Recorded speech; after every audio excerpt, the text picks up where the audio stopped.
नमामि हिंदी। मैं कुसुम शुक्ला सुगम हिंदी प्रवाह चैनल के माध्यम से हिंदी ज्ञान माला के अंतर्गत यूपी बोर्ड पाठ्यक्रम में संकलित विभिन्न कक्षाओं में महत्वपूर्ण जानकारियों को आपके सामने प्रस्तुत करती आ रही हूँ। ये जानकारी विद्यार्थियों को सरल तरीके से हिंदी विषय का ज्ञान कराते हुए उन्हें परीक्षाओं की तैयारी करने के लिए मार्गदर्शन करती है। हिंदी विषय का ये ज्ञान विद्यार्थियों के आने वाले भविष्य के लिए भी उपयोगी होता है जब वे प्रतियोगी परीक्षाओं की तैयारी करते हैं। इसलिए मेरी ये कोशिश है कि हिंदी के सुगम सरल ज्ञान द्वारा पीढ़ी का मार्गदर्शन किया जाए। इसी क्रम में मैं आज यूपी बोर्ड पाठ्यक्रम कक्षा 11 के लिए गद्य के द्वितीय पाठ के लेखक महावीर प्रसाद द्विवेदी जी की जीवनी की जानकारी देने जा रही हूँ कि छात्र एक लेखक की जीवनी प्रश्न पत्र में किन मापदंडों के आधार पर लिखे और उसे भी लेखक के बारे में जानकारी बनी रहे। एक अच्छी जीवनी लिखने के लिए विद्यार्थी को परीक्षा में लगभग 10 से 12 मिनट का समय लेते हुए जानकारी प्रस्तुत करनी चाहिए। विस्तार के बजाय महत्वपूर्ण बिंदुओं को अवश्य ही उजागर किया जाए जिससे परीक्षा में उच्च अंक प्राप्त हो सके। तो चलिए शुरू करते हैं आचार्य महावीर प्रसाद द्विवेदी जी की जीवनी। परिचय। आचार्य महावीर प्रसाद द्विवेदी हिंदी साहित्य में एक नवीन युग के प्रवर्तक थे जिसे उनके नाम पर द्विवेदी युग की संज्ञा दी गई। सरस्वती पत्रिका का संपादन करते हुए उन्होंने हिंदी की महान सेवा की और हिंदी के अनेक नए कवि और निबंधकार प्रदान किए। हिंदी भाषा को सुव्यवस्थित करने के लिए उन्होंने व्याकरण सम्मत स्वरूप निर्धारित करने में भी उनकी विशेष भूमिका रही। हिंदी गद्य में छाई हुई अराजकता को दूर करने के लिए भी द्विवेदी जी ने अपना योगदान दिया एवं ब्रजभाषा के स्थान पर हिंदी की खड़ी बोली को काव्य के रूप में प्रतिष्ठित करने का योगदान भी द्विवेदी जी को जाता है। आचार्य महावीर प्रसाद द्विवेदी का जन्म 1864 ईस्वी में रायबरेली जिले के दौलतपुर गांव के एक कानकुब्ज परिवार में हुआ। इनके पिता का नाम पंडित राम सहाय द्विवेदी था और आर्थिक स्थिति अच्छी न होने के कारण विद्यालय शिक्षा न प्राप्त करके इन्होंने स्वाध्याय ही संस्कृत, अंग्रेजी, बंगला, मराठी, गुजराती, फारसी भाषाओं का ज्ञान अर्जित किया। इसके बाद ये रेल विभाग में नौकरी करने लगे, परंतु रेल विभाग की नौकरी इन्हें रास न आई और अच्छी वेतन वाली नौकरी इन्होंने छोड़ दी और सरस्वती पत्रिका का संपादन किया। सरस्वती पत्रिका के माध्यम से द्विवेदी जी ने एक ओर तो हिंदी भाषा का संस्कार और परिमार्जन किया तो दूसरी तरफ व्याकरण सम्मत रूप प्रदान किया। कवियों और लेखकों की भूलों की ओर इंगित करते हुए उन्हें शुद्ध हिंदी भाषा से परिचित कराया। सन 1931 ईस्वी में काशी नागरी प्रचारणी सभा ने उन्हें आचार्य की उपाधि दी और हिंदी साहित्य सम्मेलन प्रयाग ने उन्हें वाचस्पति की उपाधि दी तथा सन 1938 ईस्वी में उनका निधन हो गया। रचनाएं।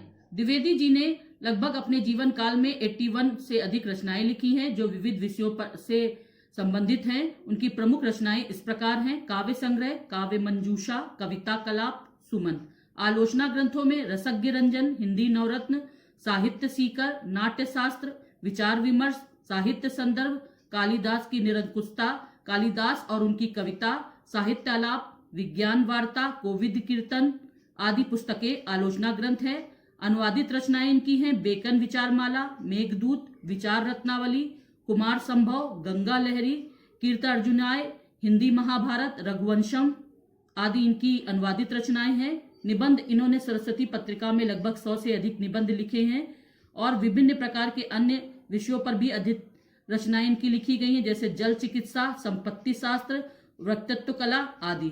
और इसके साथ साथ इन्होंने सरस्वती का सफलतापूर्वक संपादन भी किया।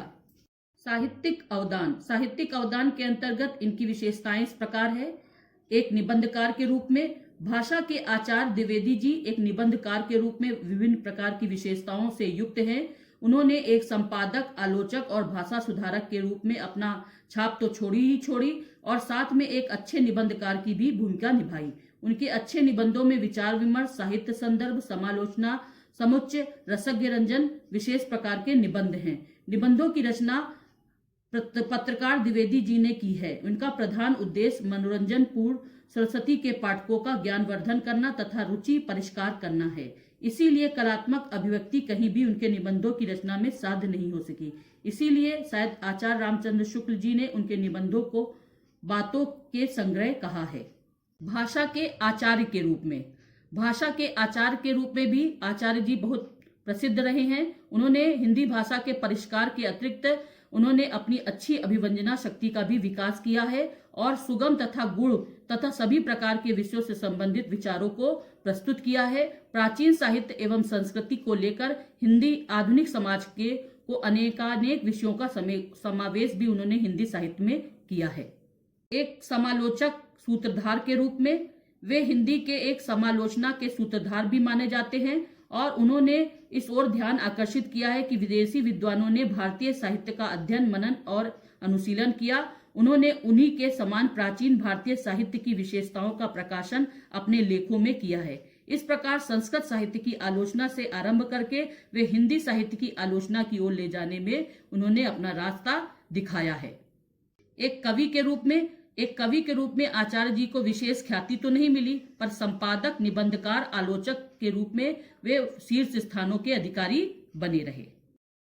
पथ प्रदर्शक साहित्यकार आचार्य द्विवेदी जी एक पथ प्रदर्शक साहित्यकार रहे हैं, जिन्होंने अपनी सरस्वती पत्रिका के माध्यम से नए साहित्यकारों को तैयार किया और उनकी व्याकरणिक दोषों से उनको परिचित कराया और उन्हें लिखने की प्रेरणा प्रदान की।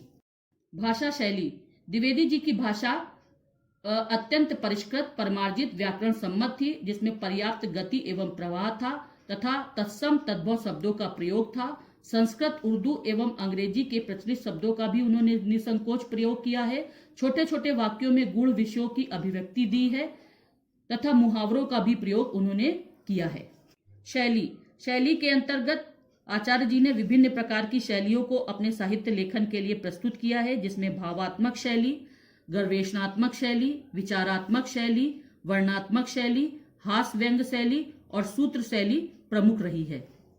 साहित्य में स्थान आचार्य महावीर प्रसाद द्विवेदी हिंदी साहित्य उद्यान के ऐसे पुष्प हैं जिनकी सुगंध से सारा उपवन महक रहा है। वे युग प्रवर्तक साहित्यकार थे। इसी कारण हिंदी साहित्य में सन 1900 से 1920 ईस्वी तक का समय द्विवेदी युग के नाम से जाना जाता है। इसलिए वे एक कुशल संपादक, आलोचक, निबंधकार के रूप में हमेशा याद किए जाएंगे। आशा करती हूँ कि महावीर प्रसाद द्विवेदी जी की ये जीवनी आपको समझ में आ गई होगी और इस ज्ञान से आप लाभान्वित होंगे। धन्यवाद।